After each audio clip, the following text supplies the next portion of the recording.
세 번째로 따라해 보겠습니다. 우리가 주목해야 할 것은 교훈과 훈계 앞에 나오는 주의라는 단어이다. 아비들아 오직 주의 교훈과 훈계로 양육하라. 여기 주의라는 단어가 나오죠.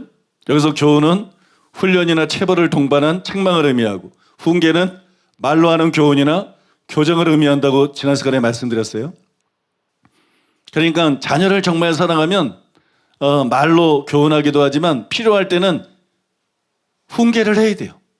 필요할 때는 때려야 돼요. 그게 사랑이에요. 어떤 부모들은 나는 우리 자녀들을 한 번도 때리지 않았다. 부모 자격이 없는 거예요. 그게 사랑이 아니에요. 착각하고 있는 거예요. 사랑이신 하나님도 하나님의 자녀인 우리들을 징계하십니다. 징계가 없으면 사생자라고 말합니다. 그런데 자녀를 정말 사랑한다면 징계이지. 방목은 짐승이나 방목하는 거지 자녀들을 방목하면 안 돼요. 그건 자녀들에게 제대로 관심이 없었다는 것이고 자녀 교육에 힘쓰지 않았다는 거예요. 절대로 여러분 자녀들을 방목하면 안 돼요. 짐승이야 고기를 얻기 위해서 키우는 거니까 방목을 해도 풀 뜯고 그러면 되죠. 근데 자녀는 인격적인 존재, 자녀는 영혼을 가지고 있어요. 그래서 자녀는 절대로 방목하면 안 돼요. 그냥 내버려 주는데 저절로 바르게 성장하거나 그런 일은 없습니다. 교훈을 해야 되고 가르쳐야 되고 책망도 해야 되고 필요할 때는 여러분 때려야 되는 거예요. 믿습니까? 때려야 돼요. 근데 이렇게 자녀들을 징계할 때 원칙이 있어요. 그 원칙이 뭐냐? 때릴 때는 아프게 때려라. 아프게 안 때리면 전혀 훈육 효과가 없어요. 때릴 때는 마음이 아프더라도 아프게 때려라. 한 대를 때리든 몇 대를 때리든 아프게 때려라. 그 다음에 항상 형평성에 맞게 때려라. 작게 잘못했는데 기분 나쁘다고 패지 말아라. 크게 잘못했는데 기분 좋다고 그냥 넘어가지 말아라. 반드시 그 죄질에 따라서 형평성에 맞게 공의롭게 때리라는 거예요.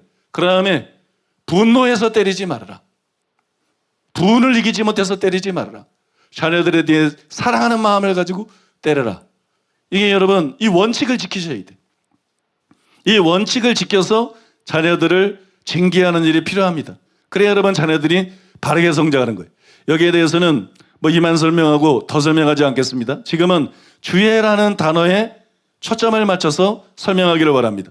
우리는 교훈과 훈계로 자녀들을 양육해야 합니다. 그런데 나의 교훈으로 안 돼요. 나의 훈계로 안 돼요. 주의 교훈으로, 주의 훈계로 자녀들을 양육해야 돼요. 여러분 믿습니까? 부모가 나의 훈계로, 나의 교훈으로 그런 분들이 많아요. 그러면 안 돼요. 반드시 주의 교훈과 주의 훈계로 자녀들을 양육해야 됩니다. 이게 자녀 양육의 기준이에요. 그러면 자녀 양육의 기준인 주의 교훈과 훈계가 구체적으로 어떤 것이냐, 그걸 알아야 나의 교훈과 훈계가 아니라 주의 교훈과 훈계로 자녀들을 제대로 양육할 거 아니겠어요? 그래서 주의 교훈과 훈계가 뭔지를 알아야 되는데 주의 교훈과 훈계라는 말에는 두 가지 의미가 있습니다. 오늘은 아마 첫 번째까지만 말씀드릴 것 같아요. 일부 예배 때는 두 번째까지 얘기하려고 그러다가 시겁했습니다. 너무 길어지고 요새 덥잖아요. 더위에 시달려서 그런지 나도 막 설교하다가 갑자기 피곤하고 성도들도 막 피곤하고 한 두 사람 일어서 나가고 아이 그거 안 돼요. 제가 다음 주에 광고에 내라 그랬는데 이 본당에는 중간에 일어나는 사람이 들어오면 안 돼요. 비상 상황은 어쩔 수 없죠. 갑자기 설사가 말했다. 갑자기 설사가 참을 수 없는 수준인데 자리를 지키고 있으면 그 민폐죠. 그 민폐지. 자꾸 새 나오고 막 그거 안 되지.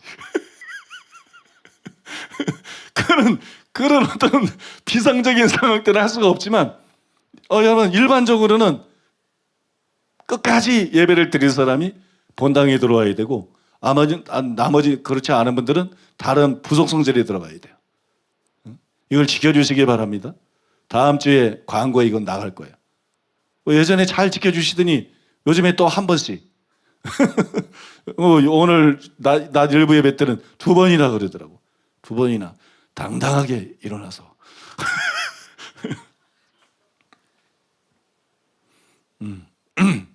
그래서 아무튼 이번 시간에는 첫 번째까지만 말씀을 드리려고 그래요. 첫 번째까지만 말씀을 드리고 두 번째하고 다른 부분에 대해서는 다음 시간에 또 자세히 말씀을 드리고자 합니다. 첫 번째로 따라해 보겠습니다. 주의 교훈과 훈계는 주님의 자녀 교육 방식을 의미한다. 예, 주의 교훈과 훈계는 주님의 자녀 교육 방식을 의미합니다.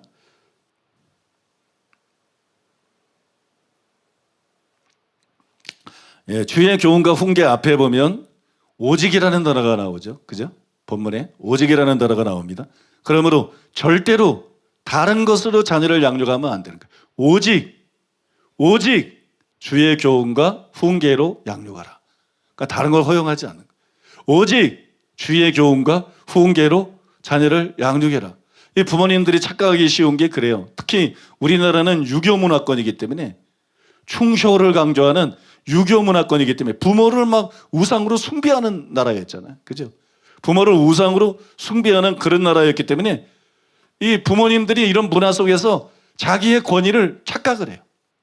자기 권위, 자기 위치를 착각하고 있는 부모들이 의외로 굉장히 많아요. 그것 때문에 부모하고 자녀 사이에 많은 문제들이 일어납니다. 그냥 부모가 거의 뭐 초법적인 존재, 거의 뭐 신적인 존재, 부모가 뭐 자녀에 대해서 거의 어떤 절대적인 권한을 가지고 있는 존재. 그래서 그런 권위의식을 가지고 자기의 마음대로 자녀를 책망하기도 하고 자녀들에게 이래라 저래라 하고 이런 부모들이 많아요. 이거는 좋은 부모가 아니에요. 이거는 여러분 잘못된 것이에요. 부모의 권한에 분명한 한계가 있어요. 오직 자기 마음대로 할 수 없어요. 오직 내 마음대로 자녀들에게 말하고 내 생각대로 말하고 내가 원하는 걸 주입하고 내가 원하는 걸 강조하고 그럴 수 없어요. 오직 주의 교훈과 훈계로 자녀를 양육해라. 믿습니까? 부모의 권위에 분명히 한계가 있다는 걸 알아야 돼요.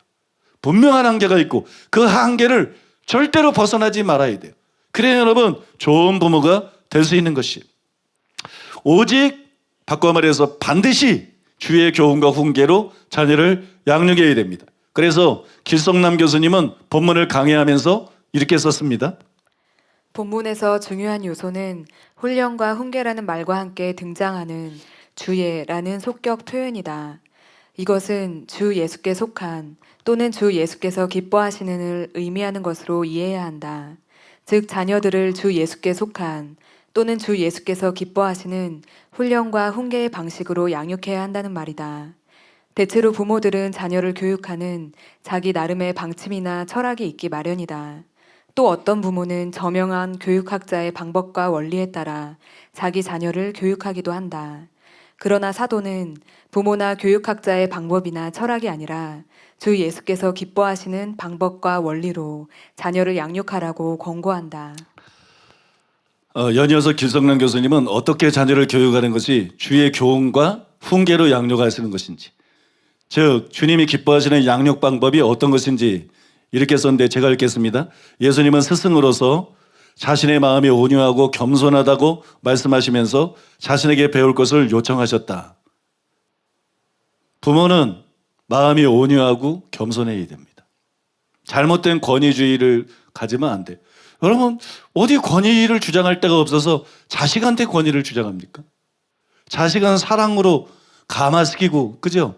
사랑으로 돌보면서 그 부모의 사랑을 알기 때문에 당연히 마음으로 따라오게 만들어야지. 어디 권위를 주장할 게 없어서 자기가 낳은 피덩어리로 낳은 그 자녀한테 자꾸 권위 바르지 않은 거예요. 올바로 자녀들을 양육하기 위해서는 부모의 마음이 온유해야 되고 부모의 마음이 겸손해야 됩니다. 또 스승으로서 지자들을 사랑하시되 끝까지 사랑하셨으며, 사랑이 없는데 올바른 양육할 수는 없어요. 무슨 병아리 키워서 30일 만에 잡아 파는 것도 아니고, 돼지 키우고 소 키워서 등치 키워가지고 팔아서 돈 버는 것도 아니고 사랑이 없이 어떻게 자녀를 양육을 해요? 자녀에 대한 사랑이 없이 어떻게 자녀를 제대로 양육하고 자녀에 대한 사랑이 없이 어떻게 자녀들을 제대로 교육할 수 있어요? 아, 자녀를 사랑하지 않은 부모들도 있습니까? 있으니까 하는 소리지. 있으니까. 자녀를 제대로 사랑하지 않는 그런 비정상적으로 이기적인 그런 부모들도 있어요. 그런 부모들도 있어요. 자녀를 사랑하지 않으면 양육이 제대로 안 됩니다. 자녀를 사랑하지 않으면 교육이 제대로 안 됩니다. 그래서 반드시 자녀를 사랑해야 돼요. 제자들의 발을 씻기심으로 스스로 섬김의 본을 보여주셨다. 부모도 예수님이 제자들을 섬긴 것처럼 예수님이 위지, 제자들이 위가 아니잖아요. 그런데 예수님이 제자들을 섬긴 것처럼 부모도 자녀들을 섬겨야 돼요. 자녀를 어떻게 섬기느냐? 사랑의 수고를 해야 된다는 거예요. 아버지는 아버지대로, 어머니는 어머니대로 사랑의 수고를 해야 돼. 아버지는 열심히 나가서 일해야 돼. 빈둥빈둥 놀고 노름이나 하고 술이나 퍼마시고 왜 아버지 자격이 없는 거예요? 아버지는 열심히 성실하게 일해서 가족의 필요를 돌봐야 돼. 엄마도 엄마 책임 중요합니다. 엄마 책임이 큽니다. 일부 예배 때도 얘기를 하니까 뭐 성도님들이 웃고 그러시던데 엄마 책임이 큽니다. 엄마는 반드시 요리사가 돼야 돼. 엄마는 요리사가 돼야 돼. 애들이 무슨 죄야? 신랑이 무슨 죄야? 어느 집은 맛있게 해주는데 어느 집은 반찬도 별로 안 만들고 반찬도 맛대가리가 없고 살기 위해서 먹어야 되고 살기 위해서 참고 삼켜야 되고 어떤 분은 그래. 나는 요리에 재능이 없어요. 그런 사람이 있죠. 요리에 재능이 있는 사람이 있고 없는 사람이 있어요. 저는 고추를 사는 사람들 보면 이해가 안 가. 왜 이런 고추를 사지? 왜 이런 오이를 사지? 왜 이걸 사지? 나는 고추를 보면 맛이 보이는데.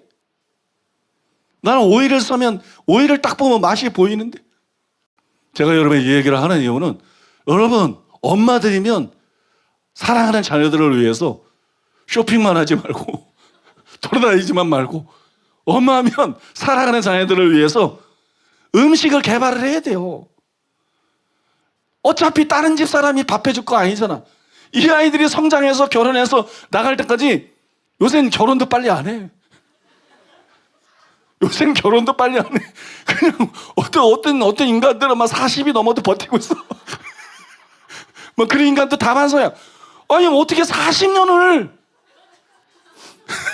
어떻게 30년 40년을 연구하지 않은 들은 풍을 가지고 마음대로 하는 이 음식을 먹이느냐고. 이런 범죄기가 어딨냐고. 여러분 이게 다 사랑의 수고거든요. 사랑의 수고. 그죠? 관심이고 사랑의 수고잖아요. 여러분 엄마들은 요리 연구를 해야 돼요. 다 요리사는 안 돼도 진짜 믿을 수 있는 책들 몇 개 사가지고 따라해봐 가면서 요리 연구를 해야 돼.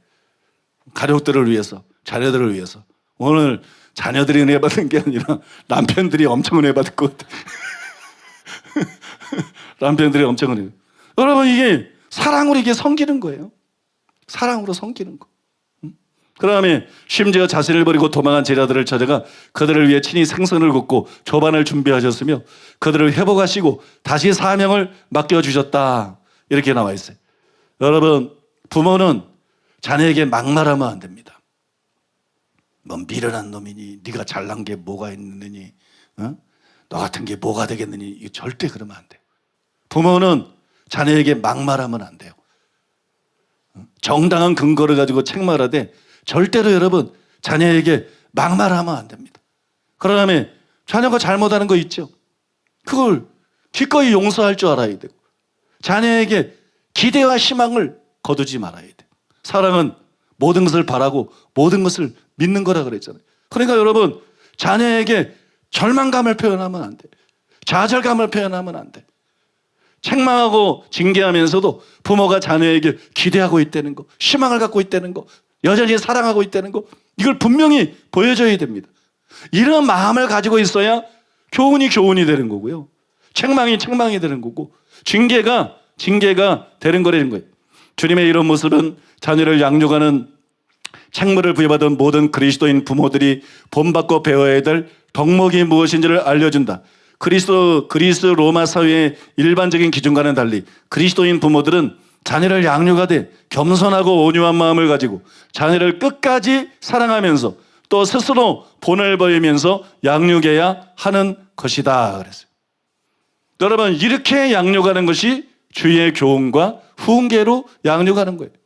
주님이 교훈했던 방식으로, 주님이 사람들을 가르쳤던 방식으로 우리도 여러분 내 방식이 아니라 이 주님의 방식을 받아들이고 이 주님의 방식으로 자녀들을 양육해야 됩니다. 그래야 여러분 자녀들이 바르게 성장하는 거예요.